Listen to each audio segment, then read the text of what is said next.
Hello everyone, and welcome back to another card game tutorial video. In this video we will enforce move conditions. In Pokemon, a move can only be used if the appropriate amount of energy cards is attached to the Pokemon. For example, if we set Poliwag down and try to use Water Gun without a water energy attached to Poliwag, we want the game to not allow the Pokemon to do that attack. Not until we add the appropriate energy. As you can see, once I added the energy card, Poliwag did the attack. And in the next video, we're going to be going over how to add a coin flip mechanic to our game. For example, when it comes to Squirtle, his bubble move says flip a coin. If heads, the defending Pokemon is now paralyzed. So if I use this move, you will see a coin flip occur in the middle of the field. So if you're interested in that, be sure to like, comment, and subscribe. And if you want to download and support this series, be sure to check out my Patreon, linked in the description below. The first thing we're going to do is get into some bug fixes. In the last video, we created a condition in the field card object that utilized a local variable we called temp. This is problematic because we used temp as a non-local variable in order to select a card within a field card object's energy pile. This variable is set in the draw event.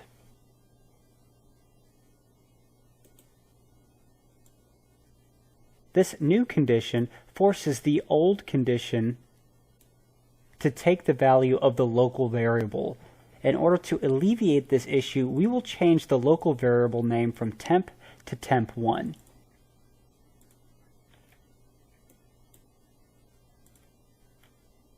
Another bug fix is we want to be able to switch the Pokemon in the battle position with another Pokemon in the bench when it is not our turn.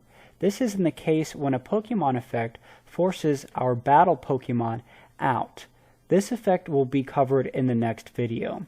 In order to do this, we will move the condition that allows us to swap the battle position Pokemon above the following condition. So this prevents any of this code beneath this condition from being computed. So if we want to be able to do this when it is not our turn, we need to move this condition just above it. Another thing we want to be able to do, even if it is not our turn, is to be able to remove an energy card from a field card object.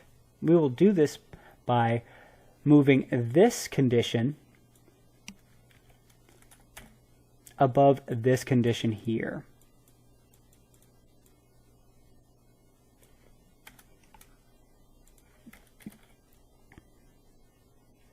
Just like we previously did. Another bug fix is we do not update the opponent when we remove an energy card from a field card object. In order to do that, we need to create a new message. We will call this message Message Energy Remove. And we're going to add this script call within the remove energy condition right here. So let's create this script. And within this message, we're going to pass two values. We're going to pass the position of the field card and the position in the field card object's pile where the card we're removing is. And that is represented by the temp variable. With the new message, we need to add a new macro.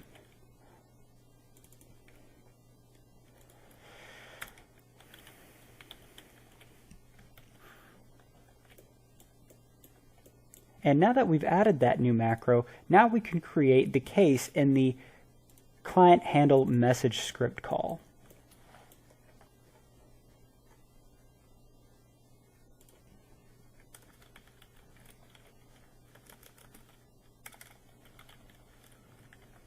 So within this case, we're going to read two variables from the buffer, the card position and the energy position. Then, with the opponent object, we are going to alter the pile of the field card at the card position that we just read from the buffer.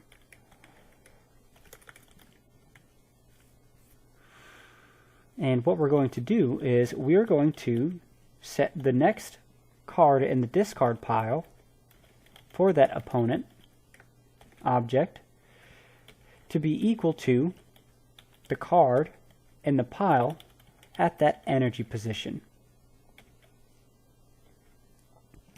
Then, in order to remove that card from the pile, we're going to use a for loop, and we're going to start at the position where the energy card is, and then until the end of the pile, we are going to set the value at that pile equal to the next value, effectively writing over the value where that energy card is. And then we want to remove the last card of that pile.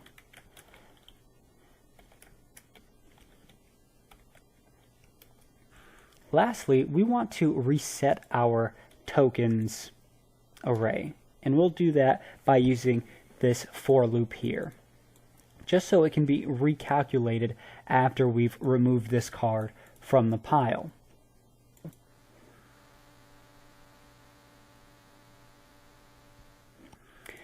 But now we need to add this case to our server. So if we open up our server program, if we go to server handled message, we want to add this case just below the case for message card position swap, because we are only passing 2 variables to the buffer. And we also want to add this macro to our server object.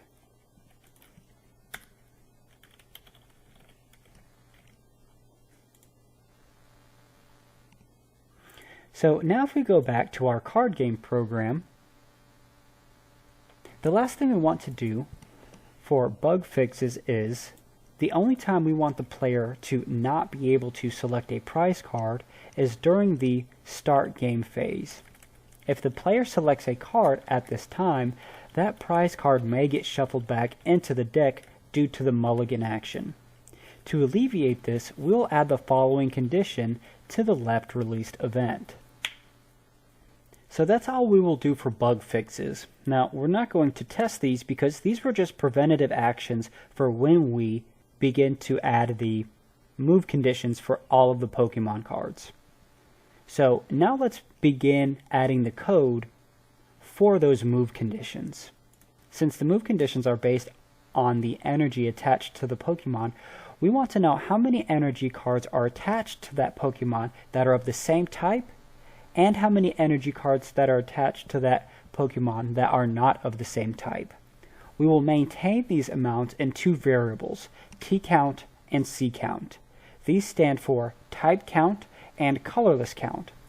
The colorless count is the amount of energy cards attached to the Pokemon card that do not share the same type as the Pokemon.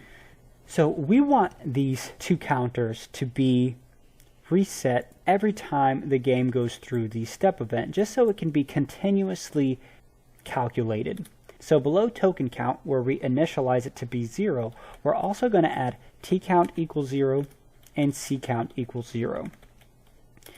Now, I'm also going to initialize my damage here to equal 0, because once we start adding effects to moves, some of those moves will alter the damage. So we want to recalculate the damage every step throughout the step event. So that's why I've added this here. But we'll go more into detail in that later in the video. Now, the way we will count these energy values will be within the condition that sets up our tokens array. Within each energy type for the token count condition, we will add the following code. So what this condition is doing is it is going to get the type of the Pokemon card that is represented by this field card object, and if that type is the same as whatever card this is, we're going to increment our type counter, and if it is not, we're going to increment our colorless counter. So card number 102 is the water energy card. So within this condition, I'm going to type water. And then I'm going to go down each one and add the appropriate energy.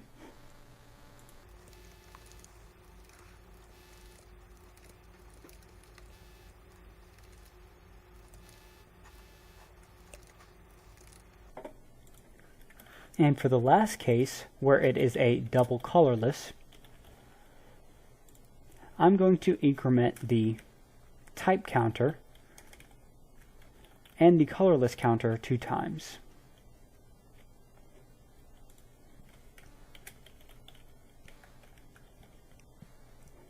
Now we will use these variables to enforce the move conditions. The first condition will state if the T-count variable, or the amount of energy cards attached to the Pokemon that are of the same type, is less than the amount of the same type energies needed for the move, we will deselect the card and return out of the condition. This will not allow the user to use that move. In order to determine the amount of same type energies needed, we will create a script called getTCount. We will go over this later in the video.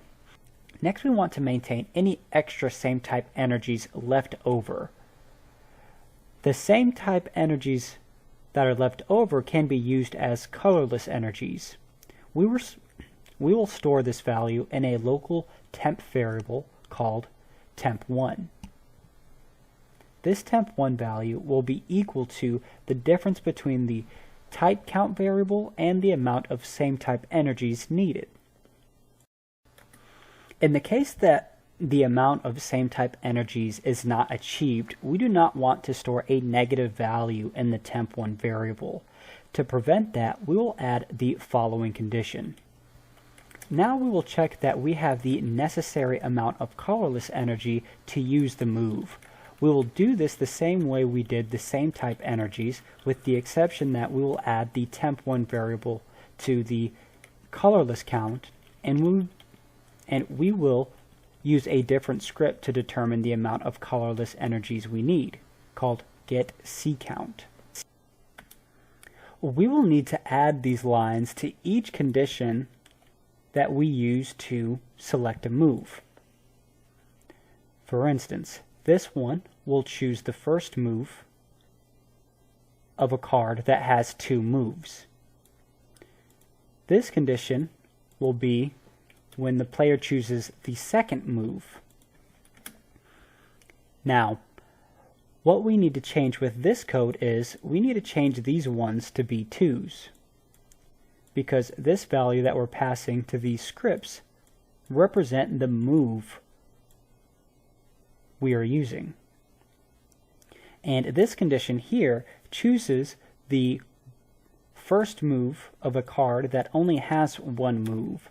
So we're going to paste that here. And we don't need to change anything here because it is still the first move. So now let's create the getTCount and getCount script calls. So we're passing this script 2 variables, the card number and the move that we're using. And then, depending on the move that we use, we're going to return a number value in our nums array. But that position is going to vary depending on the move we select. So if we select the first move, we want the 3rd number in the nums array. And if it's the second move, we want the 6th number in the nums array. And then same with the 3rd, we would want the 9th position in the nums array. So if we go to our array initializations for Alakazam, if I count the 3rd position in the nums array, and starting at 0, 1, 2, and 3, it will return the type cost for that move. And then if I go up 3 more to 6, it'll do the same just for the second move. And then the same for the 3rd move. So that's why we have the numbers 3, 6, and 9.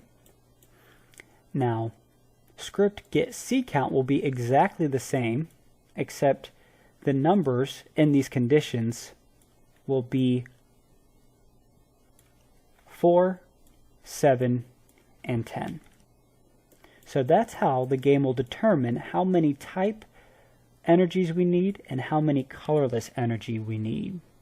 So now this will prevent the user from being able to use an attack that they don't have the appropriate energies for. So now let's test this. So if I set Poliwag down and try to use the move Water Gun, we can see that I am unable to use this move. So we know that works. But let's see now if I add a water energy if it allows me to use that move, which it does. So now let's try it with Squirtle.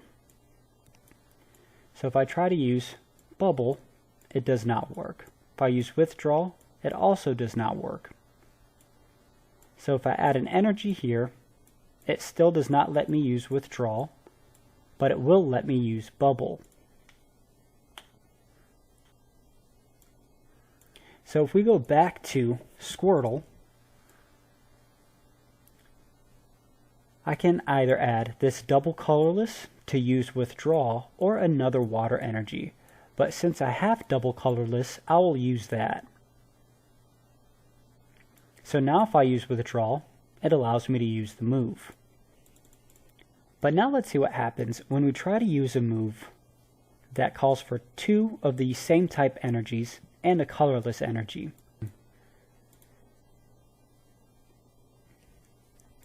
So now if I have three energies on Poliwhirl and try to use Double Slap, it should still allow me to use it, because any excess of the same type energy on this card will be counted as a colorless card. So if I select Double Slap, we will see that the move is used. So that's all I wanted to go over in this video. In the next video, we'll go over adding a coin flip mechanic to our game. So if you're interested in that, be sure to like, comment, and subscribe. And if you want to download these files and help support this series, be sure to check out my Patreon, linked in the description below. Until next time.